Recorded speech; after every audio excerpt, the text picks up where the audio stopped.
আসসালামু আলাইকুম। ঢাকা বিশ্ববিদ্যালয়ে সাবজেক্ট চয়েস দেওয়ার ক্ষেত্রে প্রতি বছর অনেক শিক্ষার্থী নানান ধরনের ভুল করে থাকে। ফলস্বরূপ বেশ কিছু সাবজেক্টের জন্য বরাদ্দকৃত কিছু সিট ফাঁকা থাকলেও তারা সেই সকল সাবজেক্টগুলো পায় না। ভেবে দেখো, এতদিনের চেষ্টা, এতদিনের পরিশ্রম, এত জনের সাথে তুমি লড়াই করেছ, এত চড়াই উতরাই পেরিয়ে তুমি আজকে এই জায়গায় একটা সিট দখল করতে পেরেছ। সেখানে যে সাবজেক্টের জন্য তোমার এত কিছু করা লাগলো, সেখানে তুমি কয়েকটা সাবজেক্ট পেয়েও হারিয়ে ফেলছো। ব্যাপারটা কতটা না দুঃখজনক। এজন্য সাবজেক্ট চয়েস দেওয়ার ক্ষেত্রে খুবই বেশি সাবধানতা অবলম্বন করতে হবে।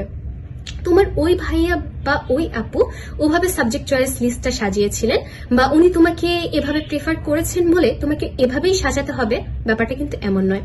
কেননা ধরো উনি তার সময়ে একভাবে সাবজেক্ট চয়েস লিস্টটা সাজিয়েছিলেন এবং উনি চাচ্ছিলেন যে উনি বিসিএস এর দিকে যাবেন, কিন্তু তোমার ইচ্ছা ফরেন কান্ট্রিতে যাওয়া। তাহলে কি তোমাদের সাবজেক্ট চয়েস লিস্টটা একই হবে? অবশ্যই না। পরবর্তীতে গিয়ে কিন্তু তোমাকে আফসোস করতে হতে পারে। তোমাকে কি কি বিষয় মাথায় রাখতে হবে আমি বলি। প্রথমে, তুমি কোন সাবজেক্টের প্রতি প্যাশনেট, তোমার কোন দিকে আগ্রহ আছে।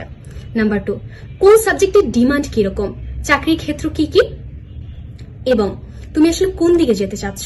যেরকম তুমি যদি বিসিএস এর দিকে যেতে চাও, নর্মালি যারা বিসিএস এর দিকে যেতে চায় তারা শিক্ষা ক্যাডার যে সকল বিষয় আছে সেগুলোকে প্রথমে সারিতে রাখে।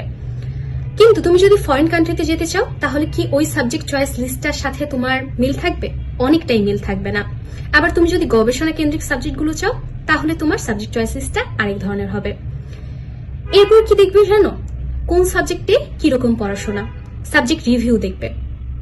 কোন সাবজেক্টে চাপ কিরকম, বা সিজিপিএ কিরকম তোলা যায় অ্যাভারেজে। এটা আমি কেন বললাম বলতো? আমি আমার নিজেরই উদাহরণ দিই। আমি কিন্তু ম্যাথে খুবই কাঁচা। এখন আমাকে যদি বলা হতো ইকোনমিক্স নিয়ে পড়তে, আমি কি ভালো করতে পারতাম?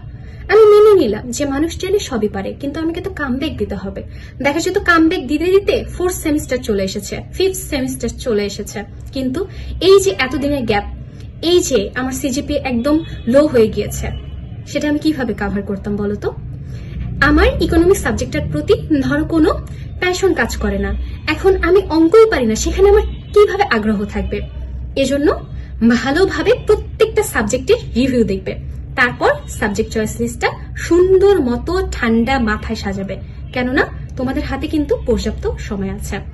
আবার অনেকে এরকম শুনে থাকবে যে সকল সাবজেক্ট তোমার আসার সম্ভাবনা আছে সেগুলো প্রথমের সারিতে রাখবে, কিন্তু এমন কিছু সাবজেক্ট যেগুলো খুবই ভালো কিন্তু তোমার আসার সম্ভাবনা নেই, সেগুলো শেষের দিকে দেবে না।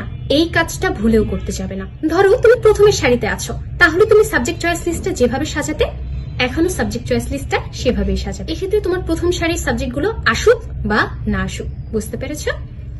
আর কোনো সাবজেক্ট বাদ রাখবে না। আমি চেয়েছিলাম ইকোনমিক্স পুরোপুরি বাদ দিতে, কিন্তু পরে ভাবলাম যে না, সাবজেক্ট চয়েস লিস্টে রেখে দিই, বাদ দিয়ে আর কি হবে।